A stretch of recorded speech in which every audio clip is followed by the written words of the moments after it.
Em primeiro lugar, para empreender, você tem que ter um valor, que é a vontade de crescer, amparada numa imensa capacidade de trabalho. Empreendedorismo não é teologia, eu já usei essa expressão, cuidado com a teologia do empreendedorismo. Não é apenas você achar que vai dar certo porque você quer.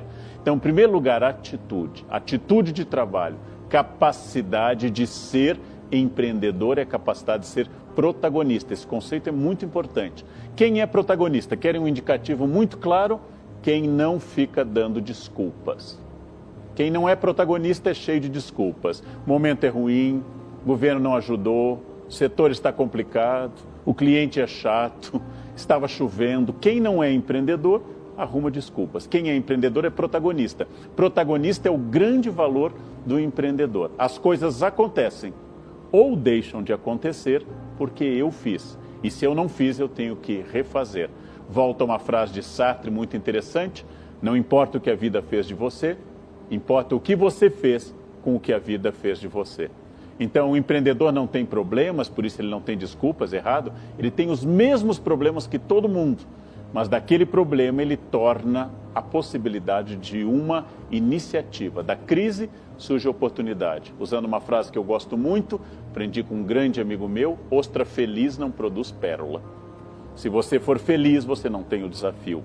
Se você estiver muito feliz, você não tem inquietude. E por que empreender é um indicativo para o século XXI?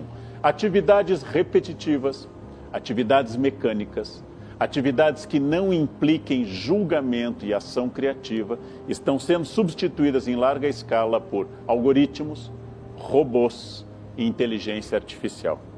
Funções que quase não existem mais. Ascensorista, que era aquele indivíduo trabalhador que ficava apertando o botão. É muito mais barato para a empresa colocar um programa para o elevador se tornar um elevador inteligente. Então, onde está crescendo o emprego? Em quem trabalha com o software, em quem trabalha com programas de segurança, em quem trabalha com espaços novos. Nos Estados Unidos, eu já conheci, dentro do campus de uma universidade, carros sem motorista já funcionando dentro do campus. Não é mais ficção científica. Logo, essas funções tendem a diminuir. O empreendedorismo é aquele que observa o mercado atentamente, não está instalado, fica observando a ascensão e queda de tendências, bolhas de consumo, novos paradigmas de produção, fica imaginando as coisas rapidamente e percebe em cada crise uma nova chance.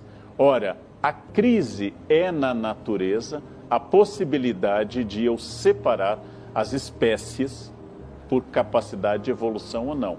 Pense numa historinha muito simples, final da última era do gelo. Há 10 mil anos, os maiores animais eram os mamutes sobre a Terra. Os mamutes chegam a mais de 20 toneladas, um elefante atual tem 5 a 6. Os mamutes são gigantescos, têm força. Terminaram as calotas retrocedendo, a era do gelo terminou, os mamutes desapareceram. Quem sobreviveu? O ser humano que durante a Era do Gelo fez fogo, que após a Era do Gelo criou agricultura, com a Revolução Agrícola. O ser humano mais fraco que o mamute, sem o mesmo peso e força, sobreviveu. Por quê? Não sobrevive quem tem força, sobrevive quem se adapta. Sobrevive quem tem resiliência de adaptação, que é a capacidade que você tem de sair de uma situação e passar a outra e se reinventar permanentemente. Esse é o segredo da manutenção de uma atividade profissional, de um casamento, de uma relação de amizade. Reinvenção, resiliência. Em física, a esponja que é amassada volta à forma original. Em física, a bola que bate por inércia volta para outro lado. Reinvenção e resiliência. Você teve uma ideia boa, você não é um empreendedor, você é um sujeito que teve uma ideia boa. O empreendedor é obrigado a ter ideias boas frequentemente. Eu tenho uma habilidade de contato, eu tenho uma habilidade social, eu tenho empatia, ou seja, eu sinto junto com a pessoa, eu sou um bom vendedor direto. Eu tenho essa capacidade de olhar no olho, de não ser antipático ou meramente simpático, mas de ser empático, sentir a necessidade da pessoa, avaliar, e prazer no contato com as pessoas é um valor que me leva, por exemplo, ao comércio direto. Todas essas questões nascem do autoconhecimento de quem empreende capacidade de estudar o mercado e uma capacidade notável de entender que tudo aquilo que me ensinaram naquele ano e eu aprendi, no ano seguinte tem pouca validade. Eu fui educado em boas universidades no Brasil e no exterior para ser um bom historiador e filósofo. Surpresa, veio a pandemia. Eu necessitei de uma habilidade inteiramente nova.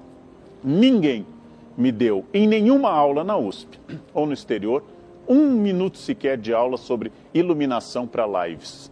Ninguém me ensinou isso. Tive que consultar pessoas experientes, ou seja, adolescentes entre 14 e 16 anos, que têm um conhecimento técnico muito maior de iluminação para que eu pudesse crescer nesse campo.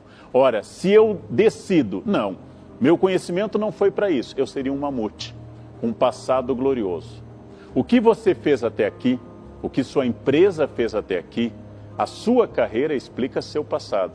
Seu futuro começa a ser gerado a partir do momento em que você toma uma decisão, é fiel a essa decisão e vai aprendendo através de uma reciclagem contínua. É isso que nós chamamos hoje de mundo VUCA. Esse acróstico, essa expressão surgida em um artigo na década de 1990, é para um mundo que é volátil, que é incerto em inglês com U, em português com I, que é complexo e que é ambíguo. O mundo dos nossos pais, entre em um lugar, lute pela manutenção de um emprego, repita, chegue na hora e se aposente. Este mundo existiu, este mundo não existe mais.